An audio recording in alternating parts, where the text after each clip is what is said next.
Hello అండి. నమస్తే. ఈరోజు నేను మా ఇంట్లో ఫిష్ కర్రీ చేశానండి. దీనికోసం లైవ్ ఫిష్‌ని నీట్‌గా చేయించి, పీసెస్ కింద కట్ చేయించి తీసుకొచ్చారండి. మరొకసారి నేను వాటిని శుభ్రంగా వాష్ చేసుకొని, ఇదిగో ఈ విధంగా ఇలా పెట్టుకున్నానండి పీసెస్ అన్నీ కూడా. ఈ కర్రీ కోసం అల్లం వెల్లుల్లి పేస్టు, పసుపు, ఉప్పు, ధనియా పౌడర్, మెంతి పొడి, ఆయిల్, కొంచెం కొత్తిమీర అండ్ అడిషనల్‌గా ఆవకాయలో ఉన్నటువంటి నూనెను కూడా నేను ఈ పీసెస్ అన్నిటికి ఏసి పట్టించి ఒక 5-10 మినిట్స్ పక్కకు పెట్టేస్తానండి. కూరకి సరిపడా ఆనియన్స్‌ని పేస్ట్ చేసుకొని, ఆనియన్ పేస్టు, పచ్చిమిర్చి, కరివేపాకు ఇవన్నీ కూడా దోరగా వేయించి, ఈ ముక్కలన్నీ కూడా ఆ ఆనియన్ పేస్ట్‌లో వేస్తానండి.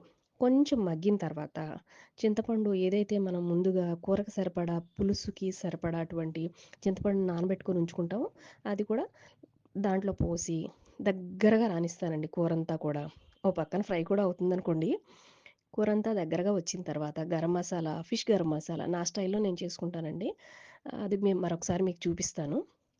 చక్కగా దగ్గరగా వచ్చేసిన తర్వాత గరం మసాలా యాడ్ చేసి, కొంచెం కొత్తిమీర జల్లేసుకుంటే హ్మ్, చాలా బావుంటుందండి.